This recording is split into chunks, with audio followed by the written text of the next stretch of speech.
So, good afternoon, everybody. Actually,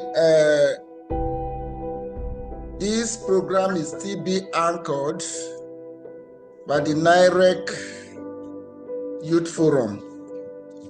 So I will invite the co-chairman to moderate this session. And we want to thank God and thank our brother, Dr. Douglas EMEKA OKOR, who has agreed to continue this series on mental health. So we thank all of you for coming, and we have no option than to start right now. So ALHAJI ABUBAKAR AKANDE, please, you have the floor. Thank you very much, Father Professor Cornelius Omonokwa, the Executive Secretary of NIREC. Also, especially thank you for this wonderful initiative. But before we delve into the program proper, I think it's right or wise to start with a word of prayers. And so doing, I would like to call on any volunteer to please open the session for us with a word of prayer. Okay, in the name of the Father, and of the Son, and of the Holy Spirit, amen. God our Father, we thank you for bringing us here safely today to continue this 91st webinar. We pray that as we begin, empower us, enable us, help us to understand, to comprehend, and also help us to have a sound mental health and give us the remedy for this election fever that has just started. So we ask this through Christ our Lord. Amen. Yes, amen. Thank you very much, Father Cornelius Omonokwa. Ladies and gentlemen, I want to specially welcome you to the 91st public webinar in the series of NIREC public webinar. And incidentally, it also happens to be the third in the series of the sessions on mental health. And it shows the importance to which NIREC the importance which NIREC attaches to the issue of our mental health. And today, to do justice to this topic, mental health and election fever, the first series was on mental health and literacy. The second was on mental health and leadership. And today, and election fever. And we have a very round peg in a round hole today. Our presenter today is an advocate for Nigeria health sector reform. He's a consultant neurosurgeon at the Federal Medical Center, Abuja, among so many other. Mr. J.K. Sialumi, can you please mute yourself, please? Please, host, can you mute him? Thank you. Continue. So he's no other person than Dr. Douglas EMEKA OKOR. Dr. Douglas will be yielding the microphone to you for your presentation. Thank you. Thank you very, very much, Abubakar. Thank you to NIREC for giving me this platform to actually talk about issues of mental health. So somebody just asked me just now on WhatsApp that, oh, I thought you were a neurosurgeon. When did you add mental health to your, when did you, to what you do? I trained in the University of Benin. And in the University of Benin, during medical school, we actually do 3-month block of mental health or psychiatry training. So we usually joke for those of us who finish from University of Benin, that once you actually train in University of Benin, you are actually a psychiatrist or a mental health person. First of all, just to confirm, can everybody hear me very well? Yes, loud and clear, Doctor. Fantastic, good. So I'm going to try and see if I can share my what do you call it? My screen with everybody. Can everybody see my screen by any chance? Yes. Yes. Yes, we can see your screen. Okay, I'm just trying to. There you go. Okay, so good afternoon, everybody. I gathered I have just like 30 minutes to actually give this presentation. The key thing is that the WHO actually defines health as not just a state of physical well-being, but a state of physical, mental, social, and spiritual well-being. Okay, so whenever we talk about health, our mental well-being, in terms of our psychological, emotional states, is actually a very important part of healthcare and well-being of individuals generally. So my name is Douglas EMEKA OKOR. I'm a consultant neurosurgeon, brain and spine surgeon, just like ABUBAKAR said. I moved back. Did my medical school in Nigeria, University of Benin, like I said earlier on, before I moved to the United Kingdom, trained to become a brain surgeon, sub-specialized in an area where we look after patients who have very complex brain issues, or what we call skull-based problems, neurovascular, where you have blood vessel problems around the brain, and also doing complex spine. So I do complex spine surgery as well. I'm actually based in the Federal Medical Center in Abuja. Also do private work as well for those who can afford it. And definitely one of the things that those who know me is that I'm a Nigerian health sector reform advocate. So one of the key things I'm passionate about is seeing reforms in healthcare in Nigeria. And so nowadays, some people, because of most of the things I post and most of my discussions on the public media and stuff, some people now call me a politician. I don't know if being interested in the fact that my country actually does well generally, but specifically healthcare, makes me a politician. But if that's it, then I agree I'm a politician. Anyway, so what we're going to be talking about today, yes, we talk about mental health and election fever. So it's generally going to be basically about the mental health impact of the coming 2027 elections on the average Nigerian. Okay, the truth is that for all of us, as long as we live in Nigeria, Nigerian citizens living in Nigeria, or by extension, those of our family members who live in the diaspora, UK, US, Canada, and stuff like that, whatever happens in Nigeria, especially when we are in an election year, going up to the election year, will impact on all of us. And of course, thinking about how this impacts on our mental health is actually crucial, is something crucial and important that we should actually think about. So I'm just going to be giving hopefully less than 30-minute talk generally about what to look at for in terms of how all the general things happening with regards to us going into an electioneering mode, because how it can actually impact on us, specifically in our mental. Okay, so the key thing is that we're in pre-election season. So what are these are some of the common sources of psychological and emotional stress. Okay, I'll just give everybody a second to actually read that. I'll just double check again. Everybody can see the slides very well. Everybody can hear me well. Yes, please. Yes, fantastic. please. Good. So these are some of the pre-election sources of psychological stress, okay, that can impact on most of us, especially, like I said, those of us living in Nigeria. So the key question is not just about who will win the 2027 election, but also looking at what we're talking about now, okay, how this process is going to affect the mental well-being of over 230 million Nigerians. Okay, we've not done a census for a very long time, but I suspect that our population will be probably even more than this or something around this, okay? So why will elections actually affect the mental health of an individual, okay?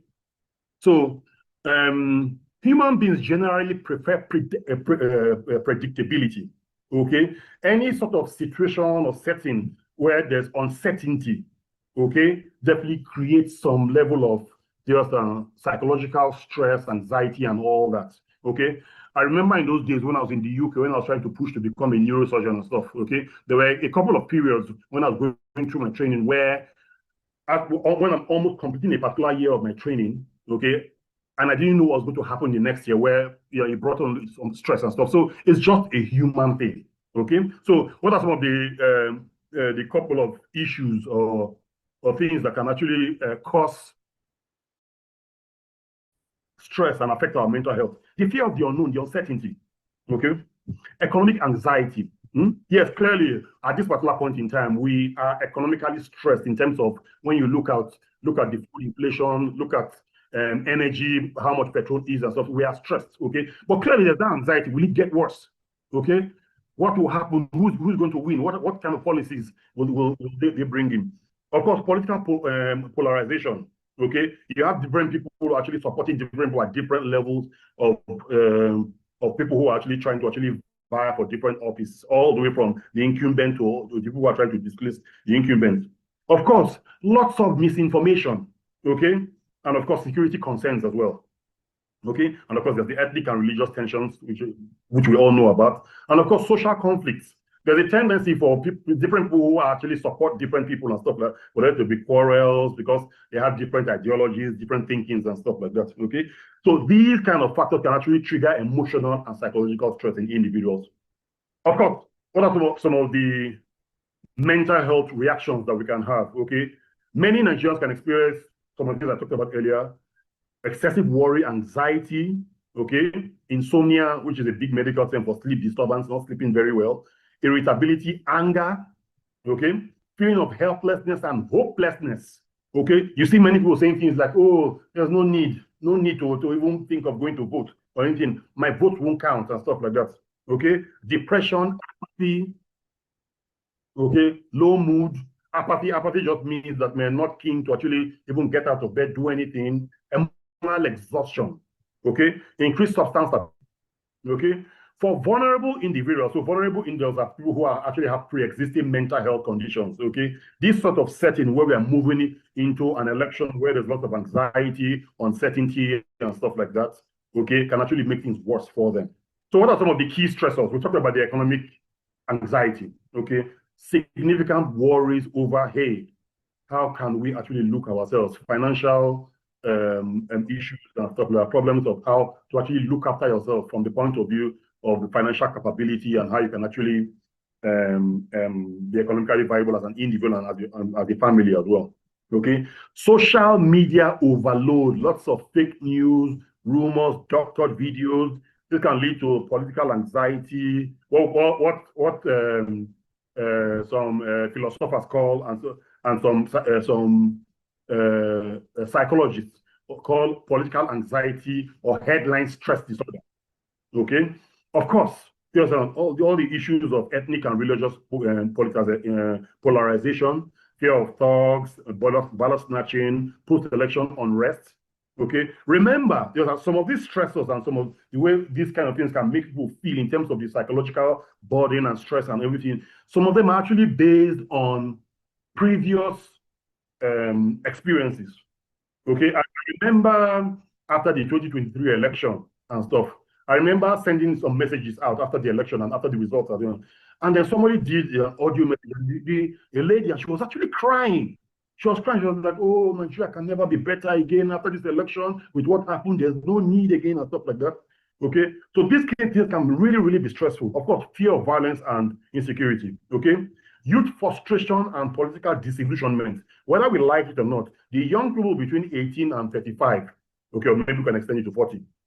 These people, you understand, make up a significant number of our population, probably up to 60, 65%. Okay, these are the people who are hoping for a better future. They are hoping that oh, they will get jobs, they will have a country where education is spot on, healthcare, relevant infrastructure like power and stuff like that. So they have expectations. Okay, so when you have a situation where, for example, you understand, they put their all in, and you have elections come, and the kind of things that happened in the last 2023 election happen and stuff like that, it pushes them to what we describe as learned helplessness. Okay, learned helplessness. Again, yes, I hear, there's no even need for me to actually vote and stuff like that. My vote won't count. Nigeria can never be better and stuff like that. Okay. Now, who are the groups at risk of having mental health issues, psychological stress, emotional stress and all that? Okay. Young adults. Okay, I just talked about them now. okay, those between 18 to 30, 35 or 40, okay, they have lots of expectations. In the social media age, even though you've not traveled out of Nigeria, you can go on your phone and see the way people live life in the USA, in the UK, okay, in other countries who, in the 1960s, were probably all at the same level, okay, and they've actually moved to places like Malaysia, Singapore, Indonesia, and stuff like that. These are supposed to be our contemporaries in terms of where we started from, in terms of development and stuff like that. And when they look at their lives and see the kind of the social psychological impact of what happens around in our country, and for example, when you look at the primaries that have just happened in most of the parties and see the way they were conducted and stuff like that, okay, clearly these kind of things are major stressors from a mental health point of view, okay. Women and parents, okay, of course, women balancing responsibility, economic pressures, of course, parents, they keep wondering, how do we feed our children? How are we going to manage their lives, school fees, and all that, okay? Of course, older adults, if you go to the average pharmacy now and compare what the amount of drugs, for example, elderly people, as you grow older, the tendency to develop things like chronic diseases like high blood pressure and diabetes is there, isn't it? Okay, so if you compare all and they take drugs for life, basically, for most of these medical conditions, and this is in tune with as you get older. So for older people, if you compare how much they were buying most of this medication pre-2023, for example, when this new government came in, and now there's a significant increase in the prices of those drugs and stuff like that. So clearly, once people, I think the average Nigerian is not getting to know that the politics, elections, and stuff like that have direct impact on their lives. So clearly, when they look at the politicking, what the politicians are doing, how the electoral body is faring and stuff, and some of all these things I've talked about and stuff, it definitely will bring stress for elderly people. Of course, I've talked about people who have pre-existing mental health conditions, okay, and of course, past-related trauma. Okay, imagine there was a lady in during the voting in 2023 in Lagos who was stabbed. Okay, who was stabbed on the face and on the head and stuff like that. So imagine with everything that's happening now going into the next 2027 election. Okay, such a lady will definitely have post-traumatic stress disorder as we're going to election. She will definitely be having things like sleepless nights, worries and stuff like that. When she actually flashbacks, when she remember what happened to her during those polls. Okay, and of course, people who are political activists, some people call me an activist. Well, why some people say I'm a politician? Campaign workers and stuff like that, those people are definitely exposed to prolonged stress, online attacks, and possibly emotional burnout as well. Is it just all negative? No, not really. There are potential positive mental health effects as well. Okay, clearly, okay, hope. Okay, we are going into another election. Okay, so that can also stir up hope that, oh, okay, we can all bunch together as people and stuff like that, know what. For example, one of the things I talk about is that, hey, the average person, especially those who are supposed to be educated, should have an idea of what real development means, what it takes to actually develop a people, a community, a country, and stuff like a state, whatever. So it can give hope. Civic participation, okay, just the fact that you're part of something big that can actually make your country translate from where we are now, a low socioeconomic country with significant issues, okay, moving your country to a better place as well, and you're participating in that, something bigger than that, can actually just give you positive vibes in terms of your mental health. Of course, community engagement, the same thing. Being part of a national dialogue and discussion about how we actually move our, there's a sense of purpose and belonging. You can see if you wrap this all up, it's all part of that. Hey, I want to be part of the solution. Okay, that is actually that sort of gives you a positive mental health vibe. Okay, clearly, when citizens feel they are heard and empowered, psychological well-being can improve. So, how can Nigerians protect their mental health during this election season? Okay, so a couple of things. Number one, limit political media consumption. Okay, clearly, it makes sense that as an adult, between even from 16 years old, okay, as an adult, okay, clearly in this era, this political dispensation, we should all aim to be well informed. You should be guided as well, okay, because too much exposure, okay, to, like I said, all the misinformation, propaganda, and all those kind of things with social media and stuff. But too much exposure can actually cost you in terms of mental health. So you limit it. Clearly, you should look forward to actually making sure you're well informed, but be guided. Okay. Clearly, maintain healthy relationships. One of the things I always tell, I remember because my wife has gone into politics. She's even on this now. So my wife has gone into politics. At a particular point in time, okay, my wife and some of our very close friends in the UK and stuff like that, some of them started acting very weird when my wife moved from one political party to the other and stuff like that. And I was a little bit surprised. Why will you let politics actually affect your your relationship with close family members, with very close friends and stuff like that? People can differ on ideology and who they support and stuff like that. You can have very healthy discussions about different ideologies and what different people see and stuff like that, without actually fighting each other or getting to a point where you start having relationship problems with your family member or your close friends. One of the things we always say, I remember somebody, is it Dele Farotman, saying, do not die in their war. Because sometimes you see these politicians, you're fighting on their behalf, but now again, you see them, after you look like they're fighting, you see them again sitting down together and being friends. So please, you should be guided. Maintain healthy relationships is really, really important. Also, focus on what you can control. Focus on what you can control. Okay, you can control your own emotions. Okay, one of the strategies I use, for example, for example, someone like me, I put out lots of information. Okay, I have in terms when you look at the political landscape, I have people that I support. Okay, and reasons why I actually support them and stuff like that. But most of the things that I put out things that are going towards making sense. Okay, so for example, I will put out a thing and say, hey, I'll give people an idea of what development really, really means. I'll give you an idea of, oh, this is what politicians should be focusing on. This is how we should use our resources and stuff like that. Okay, so I have control of that. Sometimes when people respond to me on social media, maybe they want to insult me or counteract what I'm saying and stuff like that. One of the strategies you can do is just silence. You can post something and not actually respond. Someone can actually post something that is annoying you and stuff. Don't respond to it. Okay, one of the things I jokingly say is that know what my response about something, what my idea is, meet me. Because usually meet me on social media, on traditional media and stuff like that. Now and again, I'm always being interviewed about different things, specifically healthcare. So basically, focus on what you can control. Do you understand? Get into action, realizing, do what you can within your own sphere of influence. Okay, don't worry about things you cannot control. The fourth thing I've said is that arm yourself with knowledge and understanding, learn about history, and get robust perspective, especially for those of us that say we are educated. Arm yourself, understand. For example, so in this season, okay, instead of joining matters with people who just want to talk about, oh, this is our candidate or whatever and stuff like that, focus on the issues.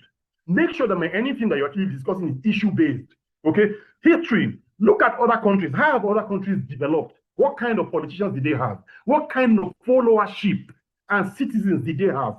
How did those people push and what did they push for? So that's really, really important. Ground yourself, okay? Whatever goes up must come down. There is a local adage, say, no matter how hot the soup is, it will cook on point. Even the 2027 general elections, it will come and go. Okay, so you need to be alive, you need to maintain your relationships before that time and after that time. Okay, maintain healthy habits, just basic common sense, exercise, diet, make sure you sleep well and all that. Okay, for those who are spiritual, just are engaged in spiritual practices that actually help you. Those who do yoga, those who are very into their spiritual practice, whether you're a Muslim or a Christian and stuff like that. And of course, for those who get to the point where they now start having significant mental health issues, okay, please seek professional help where needed. With respect to the issue of like religious and ethnic tensions and stuff like that, be guided. Okay, and that's one of the things I'm trying to say, that focus on the real issues. Because when you're getting into that mode of, oh, this person is my own person, or that person is not my own religion, this person is my own religion and stuff like that, the tendency for you to actually have more stress on yourself is much higher. Okay, one of the things I think Nelson Mandela that says that resentment is like taking poison and expecting and hoping that you will kill your enemy. You taking the poison and expecting that you will kill your enemy. So please be very careful with regards to that. Martin Luther King noticed that we must accept finite disappointment. For example, the last 2023 elections, everything, but never lose infinite hope. And the key thing is that, yes, guide your mental health with all the things I've said, but that doesn't mean you should give up, okay? When I got into the United Kingdom in 2006, okay, I was about 29 years old then, okay? This month is my 50th birthday. So I was 29 years old then. So imagine a black living Nigeria, living Nigeria and going into the UK and deciding that he wanted to become a brain surgeon, okay? Just imagine in your head the kind of difficulties and challenges that I faced. So imagine me now saying, oh, because I'm facing those difficulties, oh, I failed at this particular point in time, then someone and now say, oh no, I'm not going to be a neurosurgeon again. Okay? So for example, anybody thinking that the last election, because I felt that my vote didn't count and stuff like, I'm not going to come up for the next election. No, that's defeatist attitude. Okay? Never lose infinite hope. Okay? Hope is always infinite. Hope remains a powerful protective factor against despair. And I'll end with this. The 2027 election will be more than a political contest. There will also be it will also be a psychological event affecting millions of Nigerians. The intersection, economic hardship, insecurity, social media influence, ethnic tensions, and political uncertainty create significant mental health challenges. Yet elections can also inspire resilience and collective action. The challenge for Nigeria and Nigerians is to ensure that political competition strengthens without damaging psychological well-being of its citizens.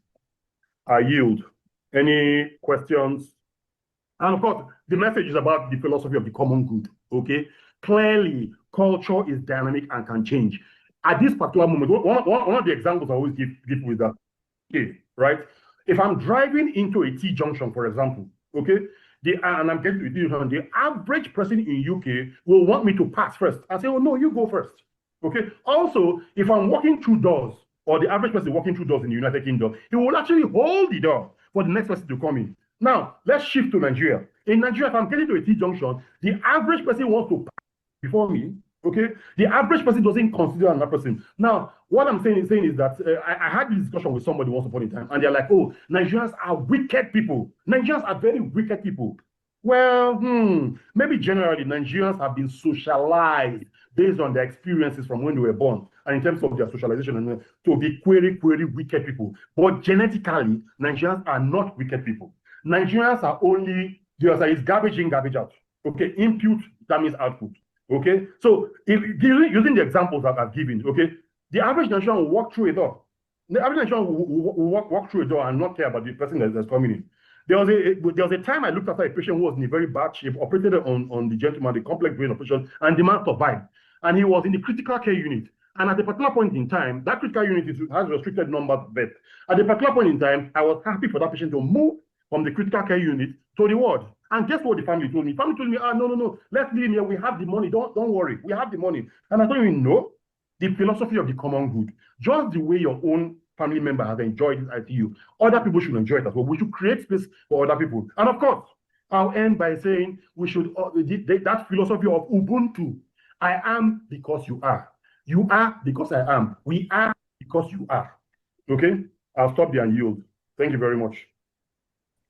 Any questions, Colin? Thank you very much, Dr. Okor, for the brief, concise, and yet very educative presentation. I believe not only myself, but other members of the audience better enlightened. Personally, I got my answer on why elections affect mental health in your opening statements, or let me say your introductory page, because I've been wondering about the topic that election, mental health and election fever. I thought it's only politicians that should have should be mentally disturbed because of the presentation. Now we know better that election creates uncertainties, which is why it affects our mental health. And you also took us through the major mental health stressors, the economic anxiety, the social media overload, and the host of others, via violence and insecurities.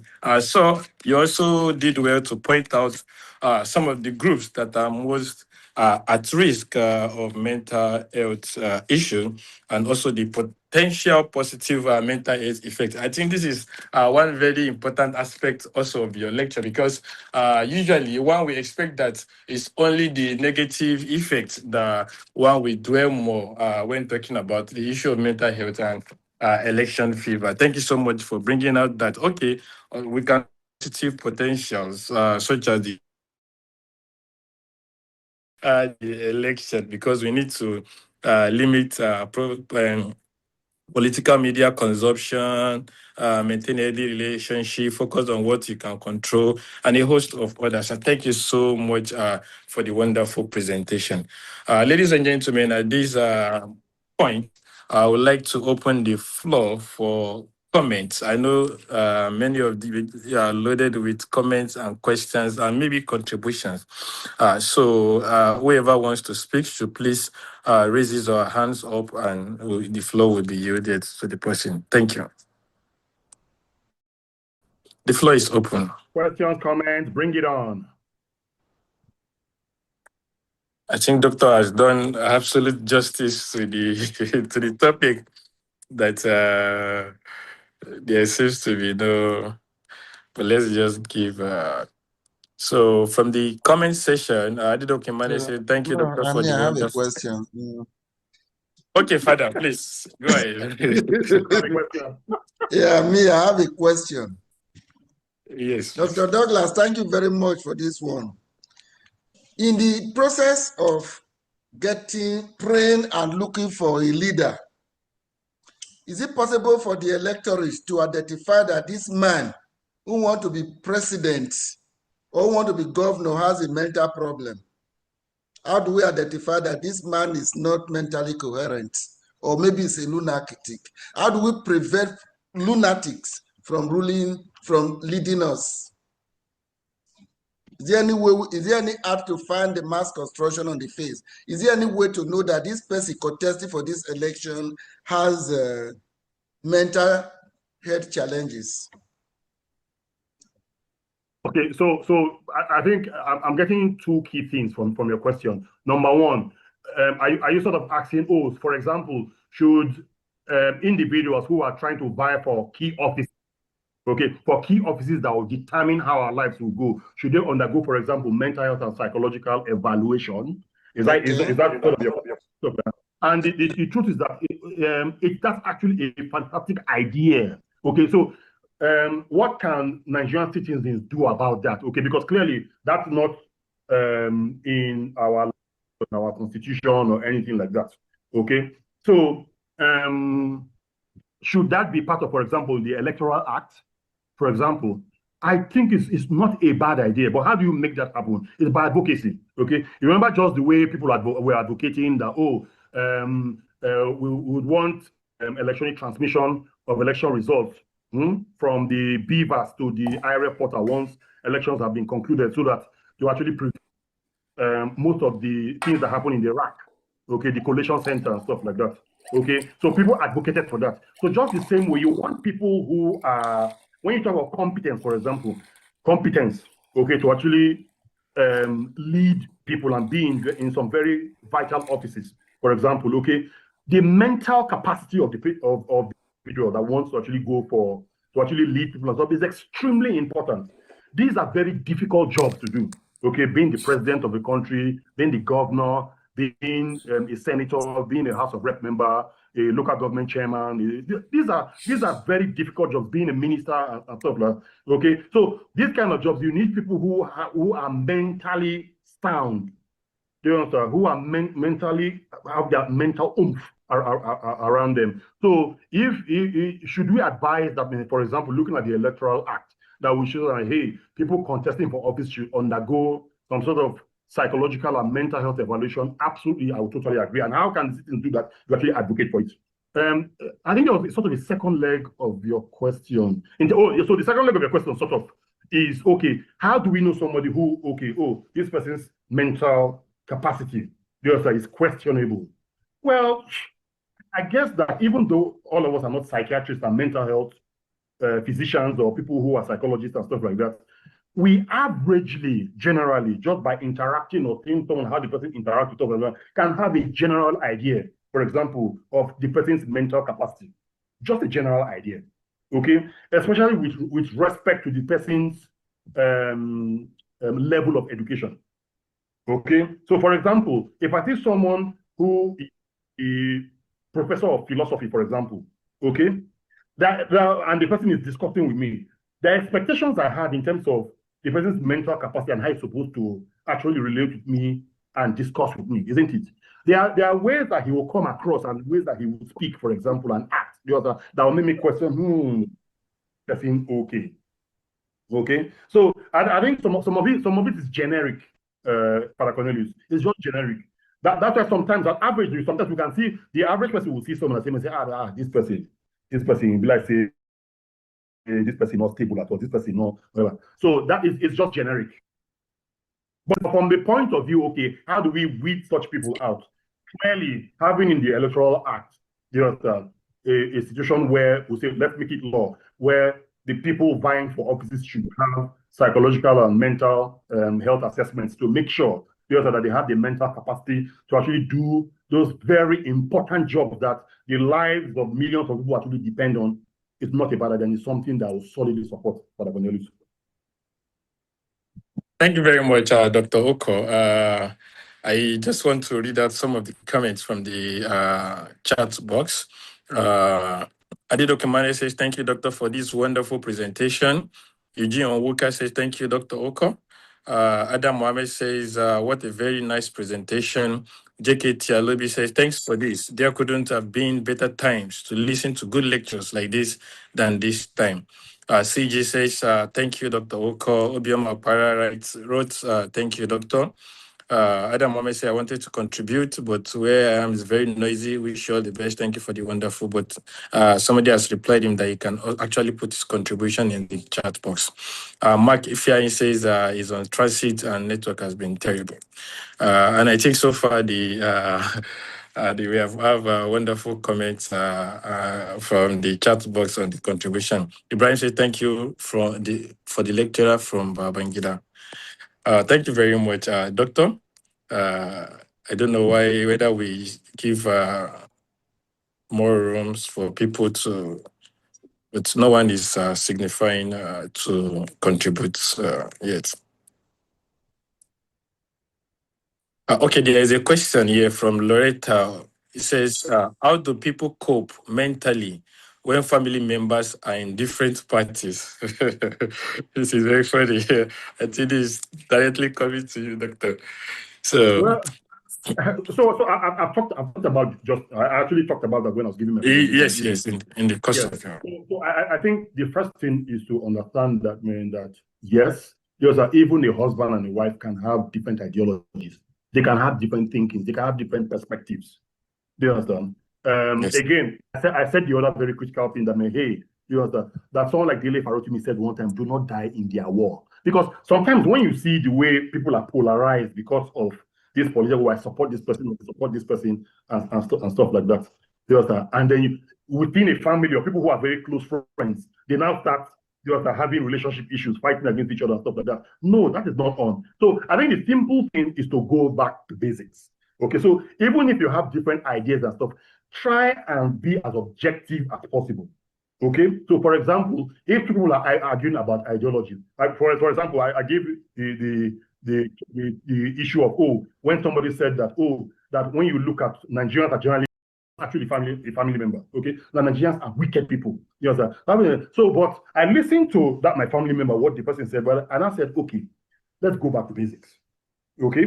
And I started talking about socialization. Most Nigerians, the reason why in Nigeria, when you drive to a T-junction, a Nigerian won't give you that, say, pass, don't worry, I will be considerate and stuff like that. That's the way Nigerians have actually grown. Okay, we've grown in a setting where there's limitation of things. Things are finishing, so we have to grab ourselves. So everybody is in a grab mode. So the way I was able to actually finalize it without my family member is back to basics and understanding. This is why it looks like Nigerians are wicked. This is why it looks like Nigerians now don't care. This is why it looks like why Nigerians are not considerate. Okay, it is social conditioning. Okay, so one of the key ways that people who are family members, people who are very close friends, that they don't get into the problem of actually having relationship issues or quarreling amongst each other is, first of all, everybody listen to each side. Okay, let everybody listen to the other person, and then let each person bring their own point of view. You understand? Let it be about superior knowledge. Let it be about your discussion. Let it come from the point of view, oh, whatever you're saying, you've actually researched it properly. That's why one of the things I said is that part of the ways to actually reduce tension is for people to go and study and read and learn. Okay, really, and that's one of the things that I try to do as well. For example, one of the things that I try to actually let the average person understand about development, for example, is that development is not about building flyovers, okay, and saying, oh, I'm spending 40 billion in conference center and stuff like that. No, that's not development. Do you understand? You actually have to have development that is specific to you as a Nigerian. You cannot say, oh, my own development, oh, because in New York and in London and stuff, they have this and this, I must have it in Nigeria now. Okay, in New York and in UK, everybody goes to school. All the children go to school. Everybody, a significant number of the population can access at least even basic healthcare. In your country, you cannot. And so those are more fundamental things in terms of actually pushing towards development. So again, part of it is, you understand, someone is making me laugh. Part of it, you understand, is actually, like I said, you understand, understanding and actually making sure that it's all about superior knowledge and making sure that each side actually hears themselves and knowing that they know you shouldn't die in their war. So imagine it's ABUBAKAR. Imagine you have a very close friend and you're supporting one person and the other person is supporting another person. And because of that, you put that quarreling. You say, oh, I'm not going to go to that person. I'm not going to visit him. We're not going to go out and drink kunu and eat mata together and stuff like that. Because, oh, you're supporting this person and supporting this. It doesn't make any sense. So that's my response to that. Thank you very much, Doctor. Shege Olutu says, thanks, Chief. I hope we can actually have good relationship with our folks without political interference, but it will be difficult given our preference and sometimes bad taste in choices. Adidot Emmanuel says, good afternoon, everyone. Thank you, Doctor, for this presentation. Mine is like a contribution. Truly, I think Nigerians are so united beyond what we actually can discuss. But I still don't understand how it is because so easy for us to be divided over some little issues. My case study is last week during UEFA Champions League final. For the 2 hours and 30 minutes, like 70% of Nigerians were together, regardless of our differences, and there was no misunderstanding. But I just don't understand how we allow ourselves to be divided when we talk about politics. So let's make a couple of statements. Sorry, I'm going to break on this. So okay. Again, talked about the issue of,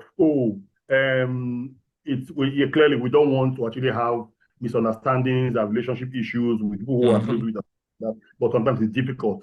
Yeah, it's difficult, but I think each of us should actually learn some fundamentals. Number one, okay, again, I've said this and I'll repeat it again, go back to basics. Okay, when you're bringing out any sort of debate, because part of it is that we are debating, is an election period, so we're going to be having debates within our families, with our very close friends and stuff.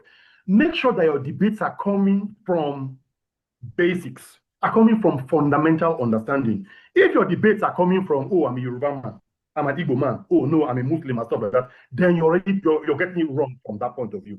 Then of course, you try, that's why I call it superior knowledge, okay? Then you get to a point where you have to understand that, hey, you can only do, I talked about it, things that you can control, okay? Everybody has a right to their own opinion and their own decision that they want to make. Everybody has a right to it. So don't get to a point where you think, oh, okay, because ABUBAKAR is supporting this other person and is saying this, and me, Douglas, I'm saying this, do you understand? I must convince ABUBAKAR to agree to me, my own person as well. No, at some point, do your own due diligence. Make sure that if you're talking from a point of view of knowledge, of understanding and stuff like that, have a healthy discussion with ABUBAKAR. Okay, if ABUBAKAR says, oh, you're talking nonsense and stuff like that, this is who I'm going to support and stuff like that, you let it be. Don't bring it. And in fact, from that, I would strongly advise that if you try to explain from the basis of superior knowledge and stuff, and ABUBAKAR says, no, I'm not going to agree with you and stuff like that, I think in future, you should actually be very careful about discussing such things with ABUBAKAR. It's a good idea not to discuss things with ABUBAKAR again. Okay? Discuss other things. Don't discuss politics. So that's also a strategy as well. Okay, and then sorry, I forgot the last person that you talked about. The person. Yeah, the documentary talking, given the case study of the last week UEFA Champions League final. You understand? See, the key thing is that because we have all these tribal and religious sentiments and tensions and stuff like that, the politicians, they actually weaponize it. That's what they do.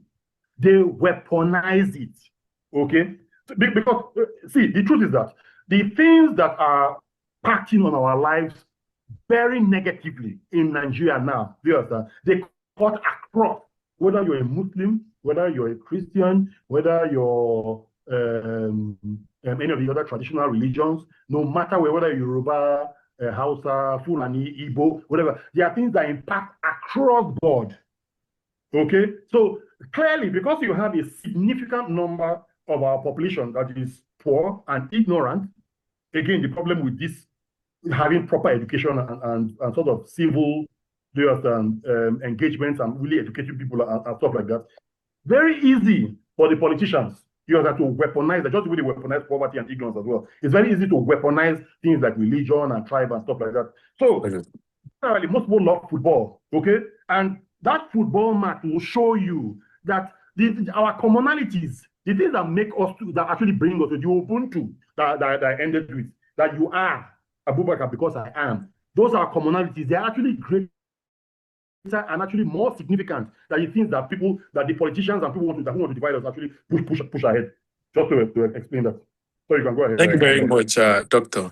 Ibrahim is asking whether dementia matters when a politician is contesting for a public office. I think you attempted that.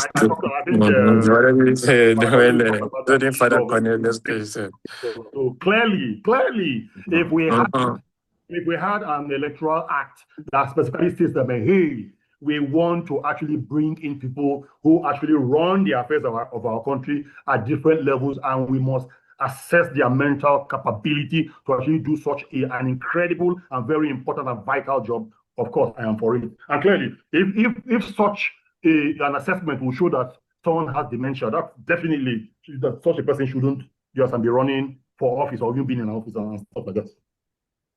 And Loretta is cheering you. Says Edo is shining with our flying color. With our flyover. Okay. Edo is shining with our flyover. So Adam Mohammed says he wants you to advise the youth on the following issues. 1, what should the youth do if election news makes them afraid?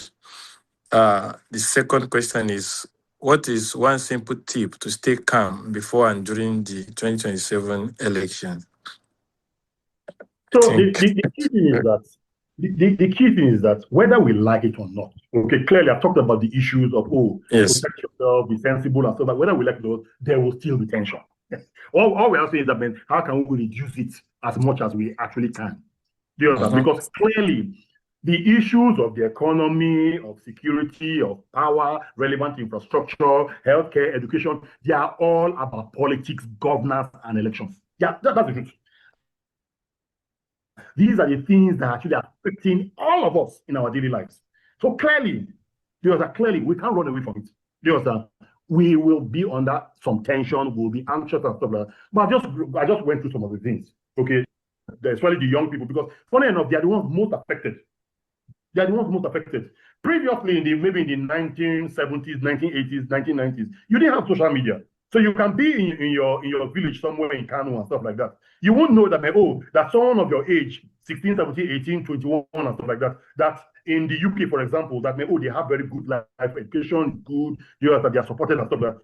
You'll be in the village somewhere suffering and someone, you think that that's the way life is everywhere. But in this era of social media, you can be in your village somewhere and stuff and be suffering and stuff like that, but your social media, your phone will show you that, no, there are other people in other places who are living well. And of course, you start questioning, so why is my own like this? Why are we like this in our own part of the world? So there will always be that stress. But clearly, like I said, from the point of view of how you actually consume the info, you need the information, but you have to be strategic about it. Okay. So you can say, for example, okay, every day I will consume news about the happenings, elections, pre-election issues and stuff like that in a very strategic way. I will only watch 2 things that will talk about elections or whatever, and then from 8 p.m., you can give it time. From 8 p.m., I'm not going to watch anything about elections anymore, okay? I'll do other things that make me happy, maybe watch a film or whatever and stuff like that. Okay, that's number one. Number two, with respect to the issue of, fake news, propaganda, this, that, you actually have to, again, going back to what I said before, okay? You must educate yourself. It's extremely important. You must educate yourself. You must know, okay, what are the fundamentals of development? Okay, if we say, this person should be our political leader, whatever, stuff like that, what should we be looking at in such a person and stuff like that? And let me tell you the reason why this is important, okay? Because when you're now watching things and consuming the media about politics and stuff and everything, you will now be able to decipher the people, this person is a propaganda. This person is talking the proper stuff. Okay, this person gives me hope. So you now actually know, for example, there are some people that I don't listen to. There are some people, when I just turn and say, this one, I dare not listen to such a person. Because clearly, if I listen to such a person with the propaganda, with the lies and stuff like that, I will get irritated and annoyed. So I just say, no, this one, I know this one is a liar. Do you understand? This one, propaganda. This one will never tell you the truth. This one is just for his stomach. You understand, that he's talking and stuff like that. So those kind of people, you don't listen to them. Don't watch those ones. And of course, it's individual. You decide yourself. Okay? But when you're deciding, make sure it's based on understanding and knowledge. Educate yourself. Okay? How do you stay calm? I've talked about all the other things. Just stay healthy.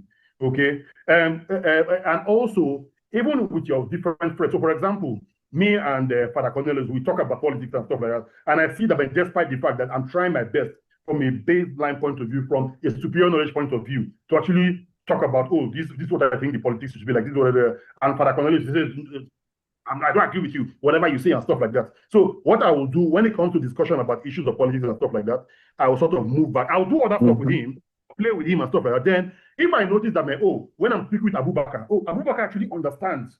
He understands that, these are the fundamentals. No, I'm not talking about whether you're Yoruba or whether you're Igbo. No, I'm talking about, hey, how do we build our economy? How do we fund the healthcare? How do we make sure that our primary healthcare centers work? How do we make sure that, for example, in the federal capital territory where I am, how do we make sure that, we focus more on education? How do we make sure that, when you look at the primary schools, the public primary schools and stuff like that, basic education is extremely important. That if a poor man sends his child to a primary school that is fully equipped and stuff like that, breaking of that generational poverty and stuff like that is if I'm speaking with Abubakar, and Abubakar understands, and Abubakar has read some stuff, and Abubakar comes back and tells me that that he read about stuff in which country that can I say, and so how they develop the educational system and stuff like that. So my advice is that as a Douglas representing the young people and stuff like that, speak more with Abubakar instead of more with Father Cornelius. Does that make sense? So those are things that can actually calm you down and also get involved. I'm telling you, it's human nature. When you get involved in stuff that is bigger, that is more than you, you go into your community, you're part of a group, you're telling your community people that, hey, see, these are the kind of things that you need to actually develop yourself. Please don't say, someone will come and give you 5,000 naira and you vote for them and stuff like that. You will suffer and stuff like that. When young people get involved in that, and of course, without insulting anybody, don't go into insults and stuff like that. No. And that's another thing. Young people, please calm down on the insults. For you bastard Yoruba people, you useless Hausa people, Igbo people. No, there's no need for that. If we can break that cycle and actually push for a new generation of Gen Zs and who focus more on issues, who are more issue-based, that will calm people down slightly more. But like I said, generally, you will always have tension and anxiety and stuff. This is real life. Thank you very much, Doctor. Obiefuna wrote, hope is very important in sustaining life, especially in depressed economies like in Nigeria. He also said politicians cause the depression. He then asked, how and when should action take Nigerians out of depression that hope bad actualization? I don't know if you can make sense out of that.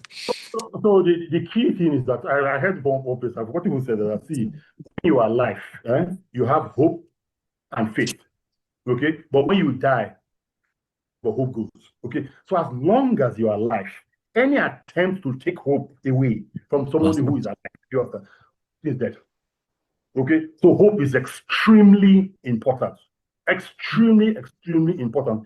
And I sort of answered the question. Let me see. Yes, all the about in terms of protecting yourself psychologically and mentally, but also getting involved in a way as well.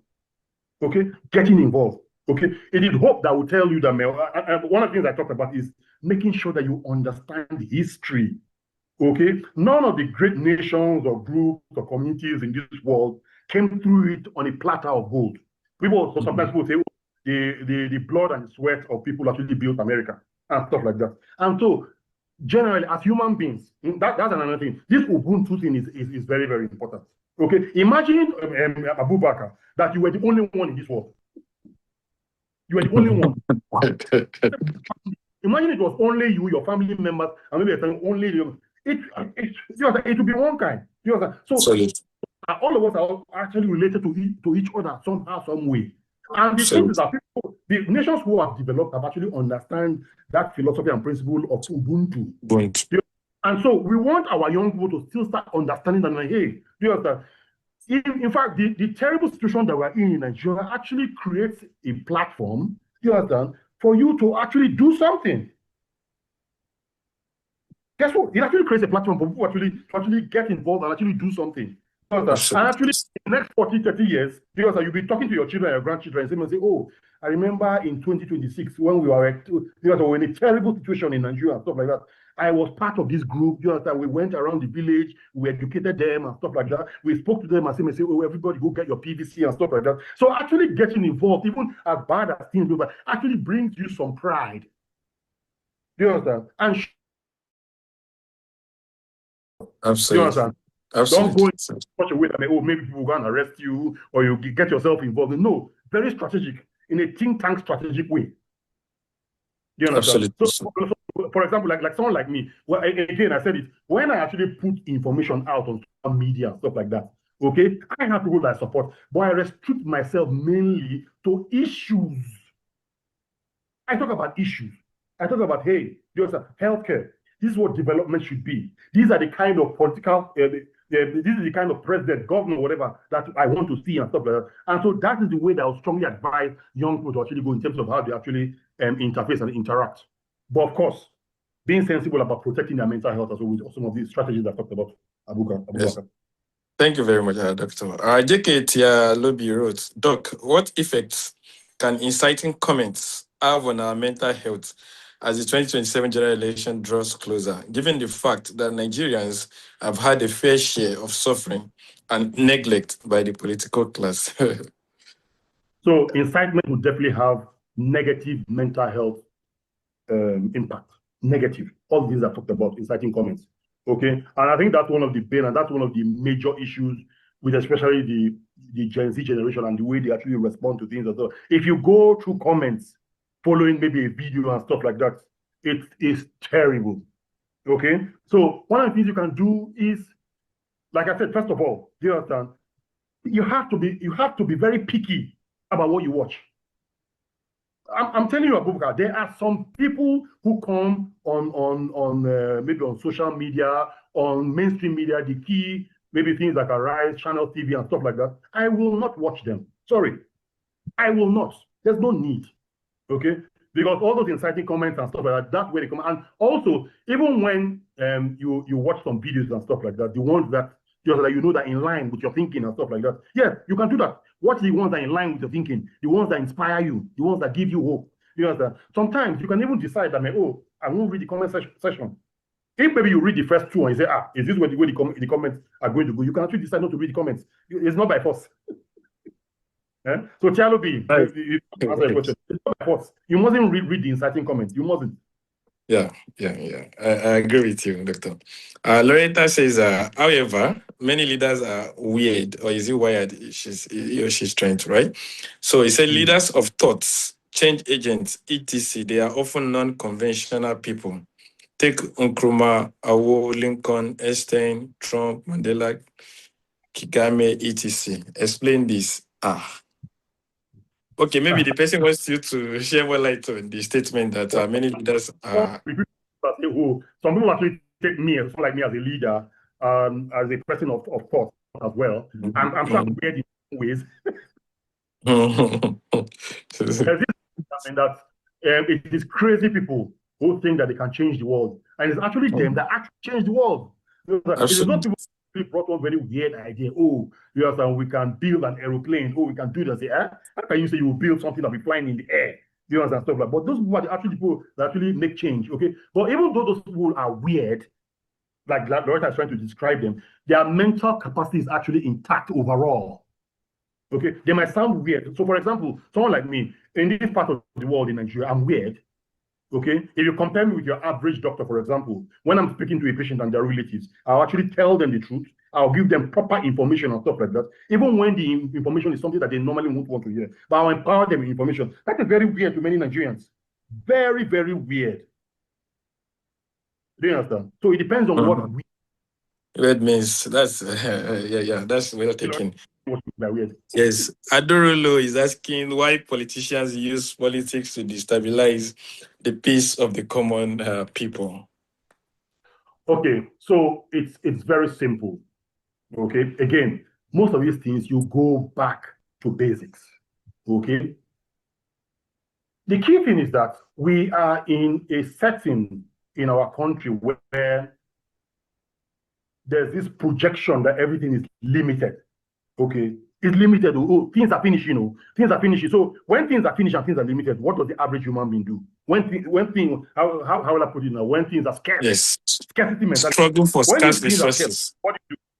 I remember one time when there was problem with water, when they already have water in the UK, and people were actually dragging water in the UK, United Kingdom, where people behave very nicely and stuff. They were actually dragging water, and we were dragging water.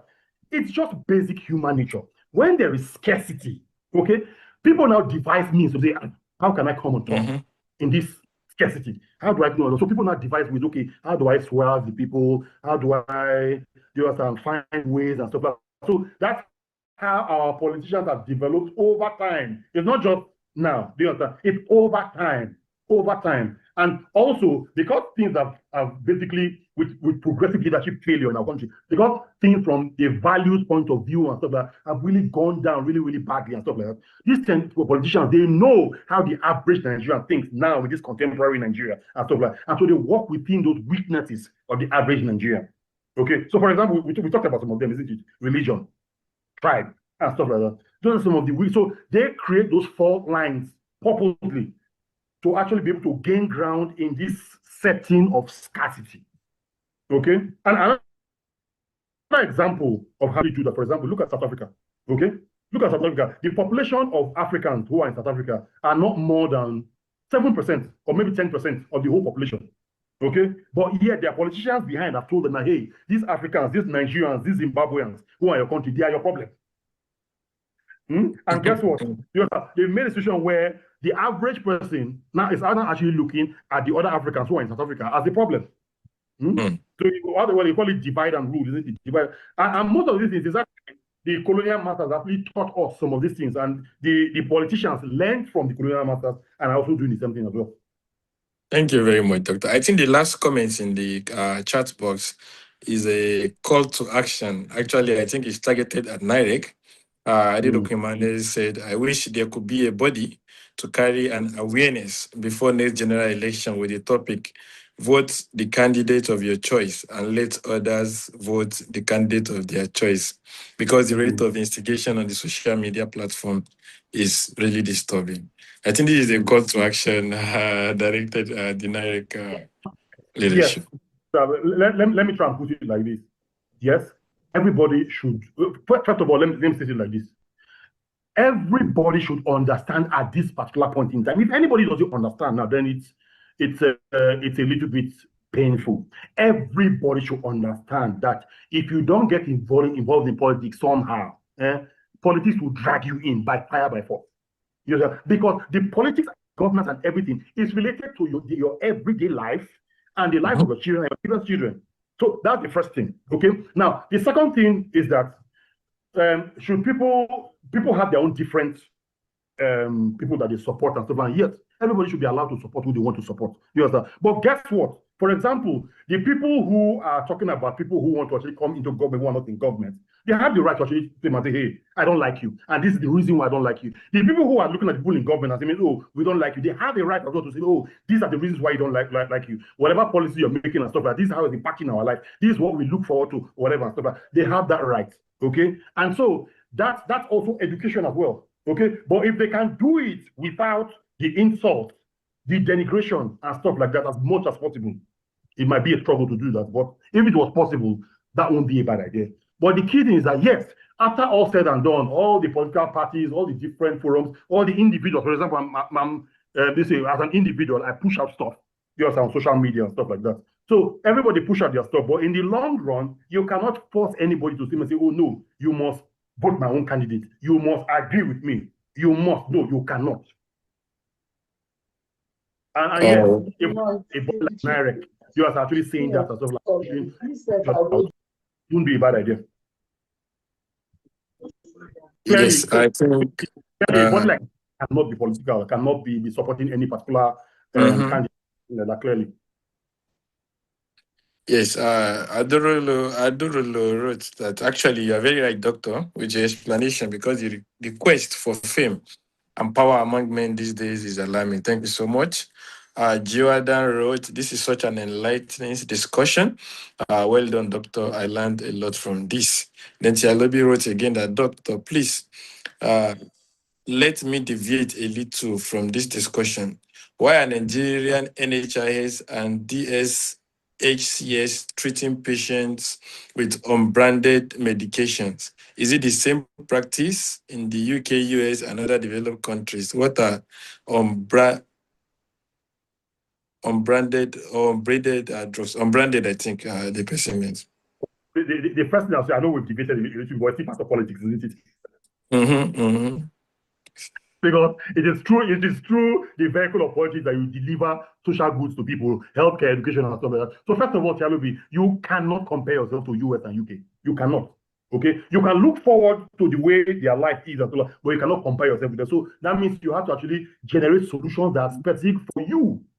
Yes. In contemporary Nigeria, and hopefully move forward. Okay, what we're looking for is GROWTH, is the growth. Okay, so we're at this particular level, and then we keep climbing and keep going up and keep going to where we need to be. Okay, so the key thing is, first of all, our insurance system is very weak.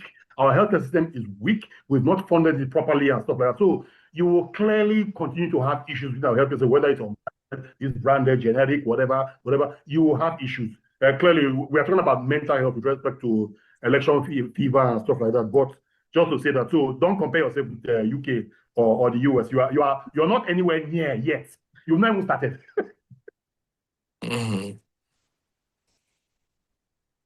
Thank you very much. Okay, the basic unbranded drugs are cheaper. Our insurance system is weak and corrupt. I think you've already addressed that particular concern. At this point, I want to very specially appreciate you, Doctor, not just for the presentation, but for your time, taking out time to really do justice to the concerns raised during the comment questions. There's somebody there who said, Obiefuna, that you've not read any of his comments. Yeah, BAC. He said I think he left when I read his question. He asked the question on how and when should action take Nigeria out of depression. That is, the politician caused depression. I think he left at that point. I did, and you read it, and you did justice to it. Except if you are sent in another one. So Mr. Biff answered the question, huh? Yes, you have answered this question. Maybe you can tell him if he has anything to contribute, let him talk by himself. Okay, Mr. Biefuna, you can kindly unmute yourself if you have a contribution to make. But your earlier concern has been attended to. Thank you. Mr. Biefuna? Professor BAC, where you doing? And go ahead. Yeah, at this point, I want to specially appreciate Dr. Douglas for the wonderful presentation and also taking time to do justice to the concerns raised during the question and answer session.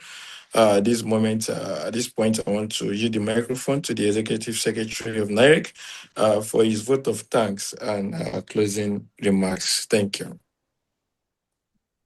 In fact, I want to say that it was a very wonderful session. You know, I don't know, somebody should not be angry if I say this. You know, Dr. Douglas' wife is a medical doctor, but she more on a literary side, writing literature. You could say now he's almost killing the husband with questions. I hope people will not quarrel this night when you get to the house.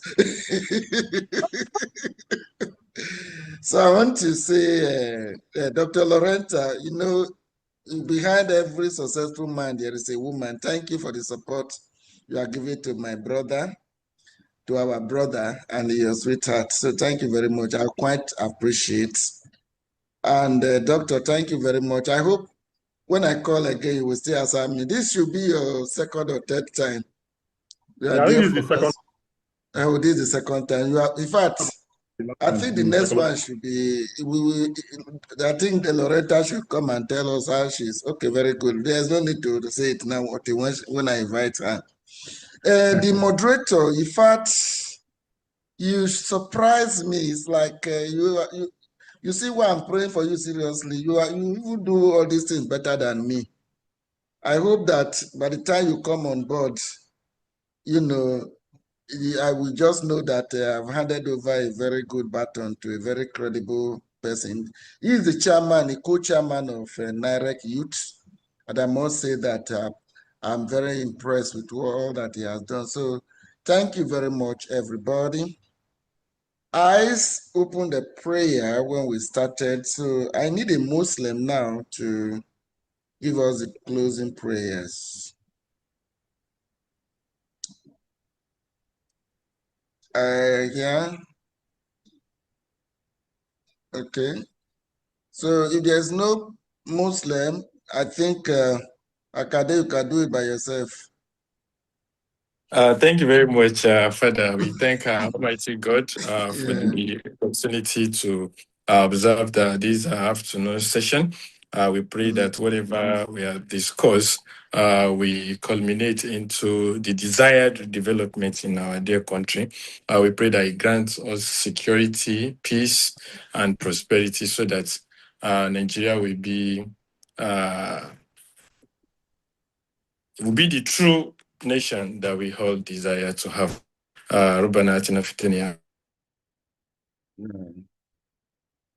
So I think on Tuesday is another day.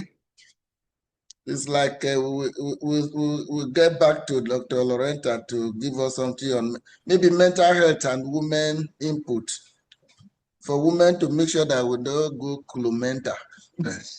But we'll talk that, we'll get back to that later. So thank you very much. So with this, I say may God bless and protect you, Father, Son, and Holy